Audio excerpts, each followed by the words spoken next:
अस्सलाम वालेकुम, welcome back to my channel. मैं हूँ फौजिया। तो आज हम बहुत ही आसान सी रेसिपी आटे की बिस्किट बनाएंगे और ये बहुत टेस्टफुल भी होते हैं और बच्चों और बड़ों के लिए बहुत हेल्दी भी होती हैं। और ये बगैर ओवन के, बगैर अंडे के, मक्खन और बेकिंग सोडे के बगैर तैयार हो जाएंगे और किचन में मौजूद चीज़ों से ही हमारे बेकरी जैसे खस्ता और मज़ेदार बिस्किट बन जाएंगे। तो ये कैसे खस्ता बनेंगे, तो इसके लिए वीडियो को एंड तक देखें। वीडियो अच्छी लगे तो लाइक एंड शेयर भी कर दें और मेरे चैनल पर नए आने वाले फ्रेंड्स जल्दी से चैनल को सब्सक्राइब भी कर दें और साथ में बेल आइकन को भी प्रेस कर दें ताकि मेरी आने वाली हर वीडियो का नोटिफिकेशन फ्री में आपको मिल सके। तो चलिए फ्रेंड्स, सबसे पहले बिस्किट बनाने के लिए कोई मेजरमेंट वाले कप की आपको ज़रूरत नहीं है। किचन में मौजूद चाय के कप से ही हम सारी मेजरमेंट करेंगे। तो देखिए फ्रेंड्स, यहाँ पर मैंने 1.5 कप गंदम का आटा लिया है जिससे हम नॉर्मल रोटी पकाते हैं। तो उसको हम छान लेंगे। 1.5 कप गंदम का आटा लेकर मैंने छान लिया है और साथ ही इसी कप से आधा कप चीनी लेंगे और चीनी भी हम पिसी हुई लेंगे और उसे भी हम छान लेंगे, क्योंकि इसमें मौजूद जो मोटे पार्टिकल होते हैं वो बिस्किट को राइस नहीं होने देते और इससे बिस्किट अच्छे भी नहीं बनते। तो बेहतर यही है कि आप इसको छान लें। और साथ ही मैंने 2 चुटकी नमक भी डाल लिया है और उसको भी छान लिया है। किसी भी मीठी चीज़ में चुटकी नमक डालने से एक तो दिल नहीं भरता और खाने में वो चीज़ हैवी भी महसूस नहीं होती।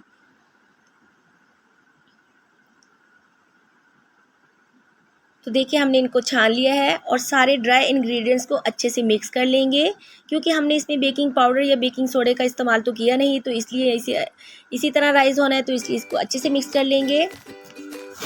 तो अब फ्रेंड्स, जिस कप से हमने आटा और चीनी डाला है उसी कप से हम घी भी डाल देंगे और घी मैंने 1/3 कप लिया है, यानी आधे कप से थोड़ा कम लिया है, जो कि ऑलमोस्ट 6 चम्मच बनता है। और घी की बजाय आप चाहें तो मक्खन भी डाल सकते हैं, लेकिन हम किचन में मौजूद चीज़ों से ही तैयार कर रहे हैं तो इसलिए मैंने घी डाल दिया है। अब इन सारी चीज़ों को घी के साथ अच्छे से मिक्स कर लेंगे। तो हाथ से मिक्स करेंगे। फ्रेंड्स, जितनी देर में मैं इसको मिक्स कर रही हूँ, इस स्टेज पर अगर आपको मेरी वीडियो ज़रा सी भी अच्छी लगे तो प्लीज़ लाइक कर दें। और देखिए इस तरह से मिक्स करके यकजान कर लेंगे। तो अब इस पॉइंट पर हम डो को गूंथते हैं। तो डो को गूंथने के लिए 2 ऑप्शन है। कुछ लोग तो मज़ीद घी डालकर डो तैयार कर लेते हैं, लेकिन फ्रेंड्स मैंने यहाँ पर नीम गर्म दूध का यूज़ किया है। तो दूध भी हमने आधे कप से थोड़ा कम ही लिया है। और दूध से बिस्किट जो है एक तो हेल्दी भी होते हैं और घी का इस्तेमाल जितना कम हो उतना अच्छा होता है। और देखिए दूध के इस्तेमाल से हमारी डो जो है वो स्टिकी भी बन जाएगी और हैंडल करना भी आसान होता है और बिस्किट भी खस्ता बनेंगे। लेकिन खाली घी से जो है बिस्किट बहुत बुरबुरे से बनते हैं। तो आपकी चॉइस है, जिस तरीके से आप गूंदना चाहें। मैंने दूध के इस्तेमाल से डो को हार्ड सी डो तैयार कर ली है। और अब देखिए इसको 5 से 6 मिनट के लिए रेस्ट देंगे। तो इतनी देर में जिस पतीले में हमने बेक करना है, आप चाहे तो कढ़ाई में भी बेक कर सकते हैं या चाहे तो पतीले में, तो उसको मीडियम फ्लेम पर 10 मिनट के लिए प्रीहीट कर लेंगे। और इसके अंदर मैंने स्टैंड भी रखा था। स्टैंड अगर आपके पास ना हो तो कोई कटोरी लेकर उल्टा रख लें। अब जिसमें हमने बेक करना है उस ट्रे को घी या ऑयल से ग्रीस कर लेंगे। तो पतीले में बेक करने के लिए मैंने किचन में से ही मौजूद स्टील की थाली लेकर ऑयल या घी से आप ग्रीस कर लें। और थोड़े से बिस्किट जो है मैं ओवन में भी आपको बेक करके दिखाऊंगी। तो इसके लिए मैंने ओवन की बेकिंग ट्रे ली है और उसके अंदर बटर पेपर रखकर ग्रीस कर लिया है। बटर पेपर अगर आपके पास ना हो तो कोई बात नहीं, आप ऐसे ही ग्रीस कर लें ट्रे को, तो बेक हो जाएंगे। अब दोनों ट्रे को हमने घी से ग्रीस कर लिया है और हमारी डो जो है वो भी 5 से 6 मिनट गुजर चुके हैं। तो अब 3 से 4 शेप के हम मुख्तलिफ बिस्किट बनाएंगे। तो देखिए फ्रेंड्स, मैंने छोटा सा पेड़ा हाथ पर लिया है। आपने बहुत बड़े बिस्किट नहीं बनाने, क्योंकि ये फिर बाद में राइस भी होंगे। तो फ्रेंड्स देखिए, इस तरह से छोटे से पेड़े को हम हाथ पर बनाएंगे और इस तरह से फ्लैट कर लेंगे और छुरी की मदद से फिर मैंने इनकी साइड को उतार लिया है। तो अगर आपको हाथ पर ना पसंद हो तो आप शलफ के ऊपर रख कर, साफ शलफ करके उसके ऊपर भी बेल कर इस तरह से चौकोर बना सकते हैं। और अगर आप हाथ पे ही काट रहे हैं तो छुरी एहतियात से चलाएं।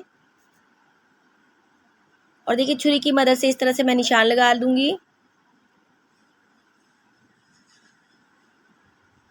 तो मुझे ये तरीका इजी लगा है तो मैंने इसलिए हाथ पर इस तरह से बना लिए हैं। और देखिए कांटे की मदद से भी आप निशान लगा सकते हैं। आप कोई भी डिज़ाइन खुद भी क्रिएट कर सकते हैं, बस आपने ये ध्यान करना है कि बिस्किट जो है वो ज़्यादा मोटे नहीं होने चाहिए। तो फ्रेंड्स, जो हमने पतीले में बेक करने हैं, देखिए हमारी थाली तैयार हो चुकी है बिस्किट वाली। अब बाकी डो को हम इजी तरीके से मेथड आपको एक बताती हूँ। बाकी डो को मैंने इस तरह से बेल लिया है शलफ पर। तो फ्रेंड्स, अब कोई भी गोल सा ढक्कन लेंगे और उस तरह से गोल शेप बना लेंगे। तो देखिए कितनी खूबसूरत शेप बन गई है। बाज़ार से शेप वाले कटर भी मिलते हैं, लेकिन हम कुछ भी आज बाहर से नहीं मंगवाएंगे। किचन में मौजूद मसाले वाले डब्बे का ढक्कन लिया है और उस तरह मैंने गोल बिस्किट बना लिए हैं। तो आप चाहें तो इसको इसी तरह भी रख सकते हैं और चाहे तो छुरी की मदद से इस तरह से कट के निशान लगा सकते हैं। इस तरह से लुक बहुत खूबसूरत लगेगी।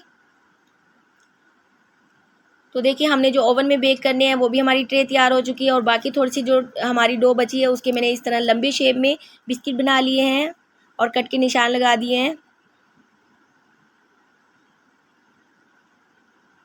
तो देखिए हमारे दोनों ट्रे तैयार हो चुकी है।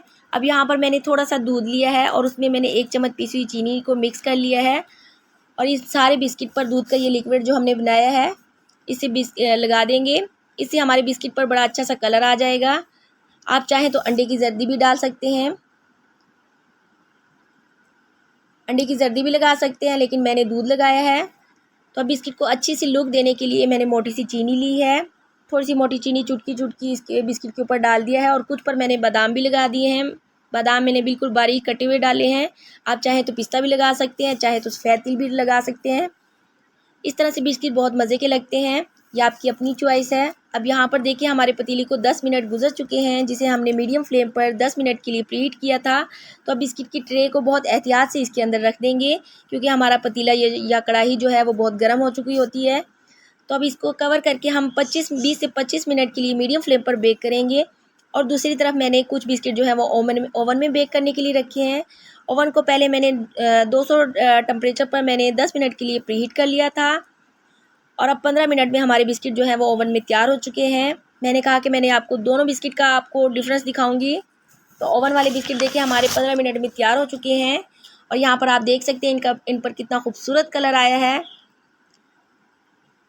तो दोनों में सिर्फ फ़र्क यही होगा कि कलर का फ़र्क होता है, लेकिन बिस्किट में दोनों का जो फ्लेवर है वो एक जैसा आएगा। तो देखिए अब हमारे पतीले या कढ़ाई वाले जो बिस्किट हैं वो भी तैयार हो चुके हैं और इनको तकरीबन 20 से 25 मिनट गुजर चुके हैं। तो अब इनको भी एहतियात से निकाल लेंगे और पतीले में बेक करते वक्त आपने 2 से 3 दफ़ा ना इसको चेक कर लेना है। जब नीचे से अच्छा सा कलर आ जाए तो फिर इसको निकाल लेंगे और सारे बिस्किट को फिर पहले रूम टेम्परेचर पर ठंडा होने देंगे। तो देखें बिस्किट का कलर देखें माशाल्लाह से कितना खूबसूरत कलर आया है और ये ऊपर से बहुत क्रंची और अंदर से बहुत सॉफ्ट और खस्ता तैयार हुए हैं।